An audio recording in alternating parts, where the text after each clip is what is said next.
Two survey towers face each other across a canyon. A small courier relay must land in the receiver on the far side. The silver path is our vacuum prediction, built from the launch speed and angle. It passes through the center. Now repeat the launch in a still linear medium. At first, the paths nearly agree. Then the real relay bends away and lands short. Nothing about the release changed. Only the medium did. Why did the range shrink? We already solved the sideways motion and the vertical motion. The path is what happens when both clocks run together. First, fix the rules of this model world. The medium is still and uniform. Drag is linear, Fd equals minus bv. The relay is smooth, spherical, and not rotating, so we neglect lift. Choose x across the canyon and y vertically upward. Both platforms lie on y equals 0. Split the initial velocity into vx naught equals v naught cosine theta and vy naught equals v naught sine theta. As before, tau equals m over b. The positive terminal speed is v terminal equals g tau. With these choices, the horizontal and vertical equations separate, but they share one time. Bring back the two results from the previous lesson. Horizontally, x of t equals vx naught tau times 1 minus e to the minus t over tau.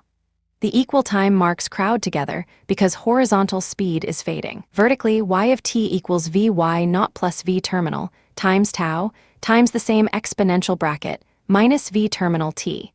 That motion rises, reaches a top, and returns. These are separate equations, but not separate moves. At 1 tau, both must be read at 1 tau.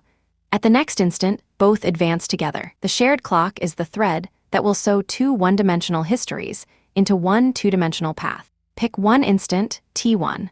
The horizontal equation places the relay here. The vertical equation places it at this height. Draw one guide from each answer. Their intersection is the actual position at t1. Advance the shared clock. The next pair of guides finds the next point, and then the next.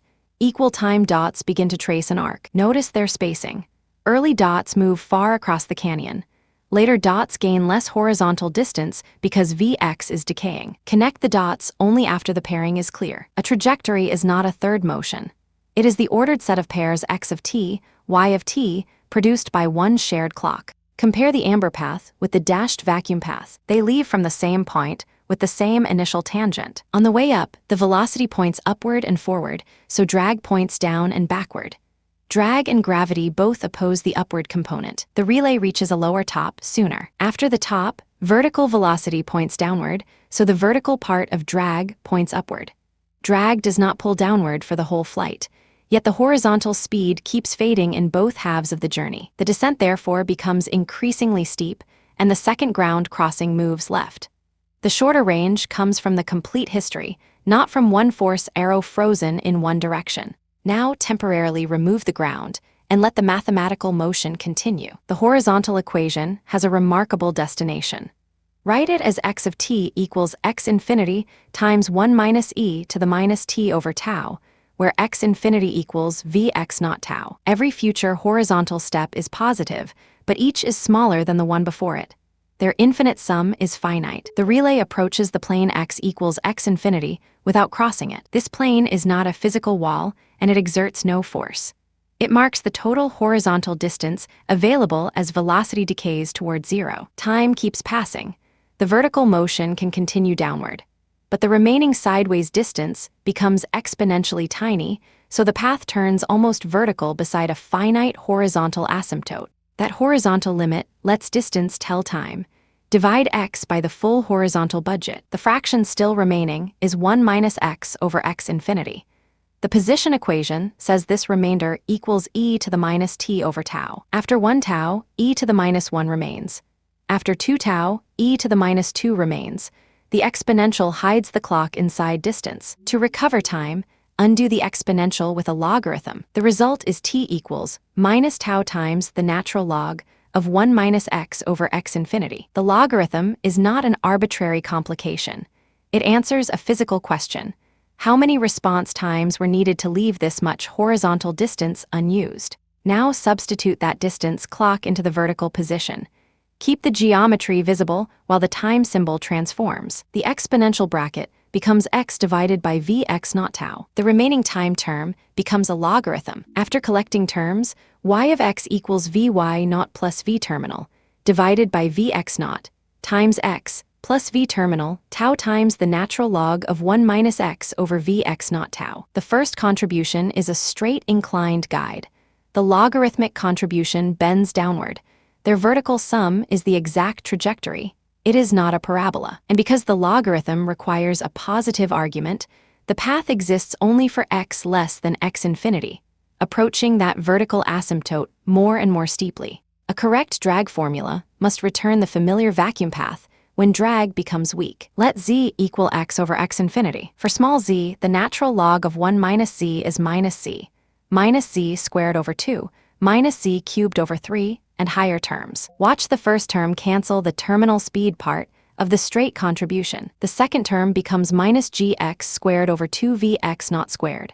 That is the vacuum parabola. The third term is minus gx cubed over 3 tau vx naught cubed, the leading downward correction from drag. Turning drag off sends tau and v terminal to infinity together while their ratio stays g.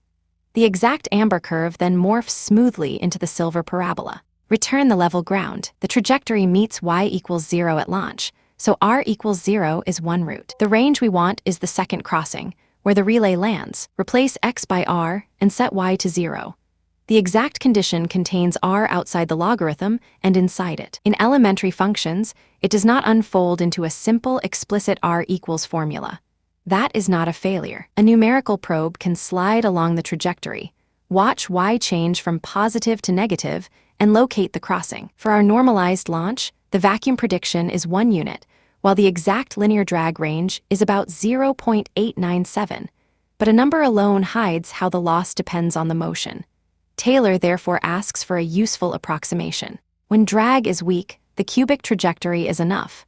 Set that approximation to 0 and discard the launch route. Rearranging gives r approximately equal to r vacuum minus 2r squared over 3vx naught tau. The first term is familiar.